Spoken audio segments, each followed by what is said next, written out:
Hello everyone, welcome back to my weekly review of Power Rangers Dino Fury. This week, Episode 6, Superstition Strikes. And we are just getting closer and closer to the ending of the first half of the season, because apparently, I saw this on Twitter, I'm pretty sure it's confirmed, I'm not 100% sure, but apparently after episode 8, which is usually around when it happens, is when we're going to break for the hiatus for the season, which is kind of unfortunate. It's been flying by, but that is kind of what they tend on doing with Power Rangers. You know, I remember back when Samurai was coming out, they literally put all but the last 4 or 6 episodes of Samurai out in the springtime, and then it was like an eternity until the last few episodes dropped in the fall. So it helps pacing wise for them to split it up more evenly, like they have been doing pretty much since Megaforce. They've had this formula going. In Super Samurai, there was also a hiatus, and it was a little more even than in Samurai, but it wasn't quite where it is now. But yeah, since Megaforce, it's been, about 8 or 9 episodes. But anyway, let's talk about this episode in particular, which is a really good episode, and has some things that I really like about it that I'm going to get into. So we start off with a scene in Area 62, which we kind of get a bit of a mystery box, or technically a mystery door, where Void Knight comes out a mysterious door, and both Mucus and Boom Tower are really confused as to what's going on, but Void Knight basically says, hey, you guys have been screwing around a lot, you gotta go and defeat the Rangers ASAP, and which is, the plot to every episode, but there's a little bit more tension there this time. So after this, we get to know Poppop, who I assume is Amelia's Poppop. Maybe she's like her uncle or something, I can't remember, but either way, Poppop is an older guy, but he still does window washing and other kind of menial labor jobs like that, and the teens decide to help him out. However, in doing this, Amelia walks under a ladder and receives a lot of bad luck, and I think that the way they handle bad luck in this episode is actually really, really good. In episodes in the past, I want to say we've had multiple bad luck episodes in the past where a Ranger will get bad luck. The first one that comes to mind to me is MMPR's Calamity Kimberly, and I want to say in most of those episodes in the past, it's been like a monster has the ability to give a Ranger bad luck or something like that, and it just doesn't end up it's just kind of a weird plot device for the episode. But in this episode, it really works because it's not like a monster gives her bad luck. She just convinces herself that she has it. And, she's very superstitious as a character because, she believes in ghosts and all. And now we learn that she is very superstitious about bad luck and good luck. But as we'll learn later, it isn't like an episode where, in this episode, she walks under a ladder, so she gains bad luck for the episode and has to reverse it or something like that. And it's also interesting that, Poppop is the first person to go, Amelia has bad luck now, which really shows that, her superstitious nature runs in the family. She was raised to do this. It's not like something she picked up on her own, which I think is a really nice touch. During this, Ollie is kind of a jerk. I don't know if he's a jerk necessarily, but I think the writers did a really good job of, I want to say, if memory serves, Maya Thompson wrote this episode with a story by her, as well as regular writers, Becca Barnes and Alwyn Dale. It'll be on screen if I'm wrong about that, but I'm pretty sure that's the case. And the writing is really good here because, Ollie isn't necessarily being a jerk. I think he is pushing a little farther than he usually does with his teasing of Amelia, but he's not going super hard about it. But, the writing is just there so that you do really feel bad for Amelia, even though she is, just really superstitious, and it's I have bad luck now because I walked under a ladder, and that happens for some reason, and that kind of taints the rest of the episode in that Amelia is starting to have this bad luck. So Sporks is unleashed, and the Rangers have to go fight him. And Amelia is the first one there, and it's basically part of Boom Tower and Mucus's plan, where Amelia her morpher is stolen by the monster as well as Sporks and Boom Tower, and she basically reviews this all as bad luck.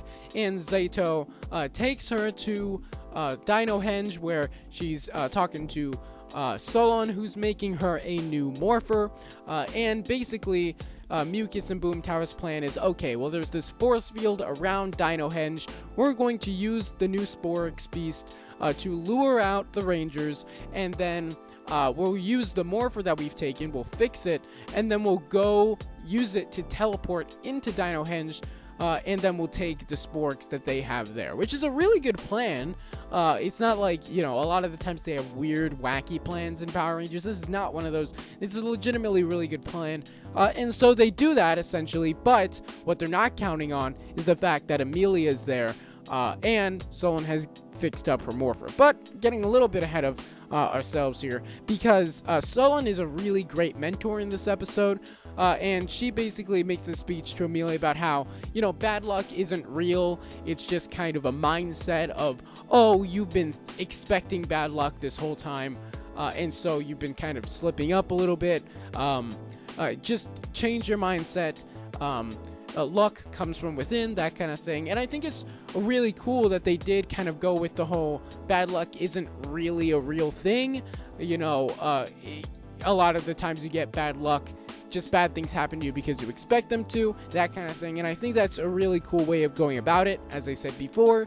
But yeah, so after that talk, Amelia uses her new morpher to fight off Boom Tower. I think she destroys her old morpher, if I'm remembering correctly, and then teleports Boom Tower over to where the other Rangers are fighting the Monster of the Week. And it's at this point that the monster grows, and it's this big challenge. And then Amelia in the Megazord ends up, which they show a bunch of.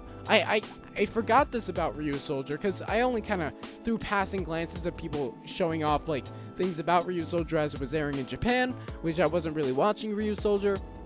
So I forgot that there are like all these different formations with the Megazord, and I think that's really cool. But essentially, Amelia in the Megazord, and I know this is Sentai footage, they have a bout of good luck that allows them to plug up the monsters like cannons, so that they can have an edge in fighting the monster. But like, it's this weird Rube Goldberg type thing where they knock something over and then knock a bunch of other things over, and then it blocks up the cannon. But it's weird because they're like, yes, I that's so lucky that that happened. But if you watch the sequence, they probably caused like a bunch of like thousands or millions of dollars in damage in doing that lucky thing that defeated the monster. I mean, I guess you could argue that a normal Megazord fight probably causes, 10 times more damage than that, if not more. And I guess you could say that if that hadn't happened, there would have been even more damage going on. So I guess you can defend it with that. But I just thought it was kind of interesting. And something interesting here, you saw a little bit of a glimpse in it in episode 4. Izzie, being the only one of them that's still in high school, is like, the writers make an effort, and I like this, but I'll talk about it in a second here. They make an effort to give Izzie kind of updated like language. Like, she uses a lot of slang that people use today. Like, she used like she said she was vibing with something in episode 4, and in this episode she says like 3 different things, and they're all they vary in mileage, I guess you could say. So the first one, and I might be mixing up the order here a little bit, but she does say fam once, which fam hasn't really been a thing for like 3 or 4 years. I don't know why TV shows keep using it, and I like, even now it's kind of outdated, where I'm like, ooh, that's an outdated word.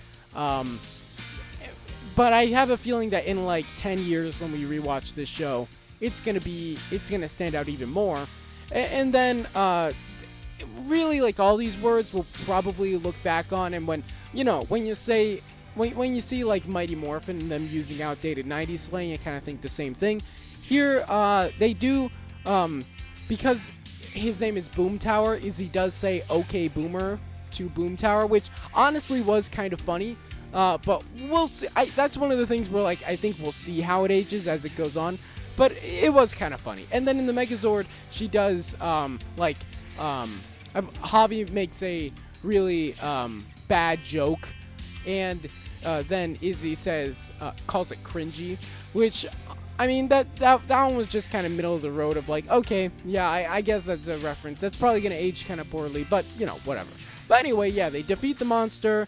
The lesson is learned. Then we get a pretty funny gag, honestly, at the end of Ollie getting somewhat of his comeuppance by breaking a mirror, and then like a bunch of bad luck stuff happens, which is kind of our physical comedy of the episode.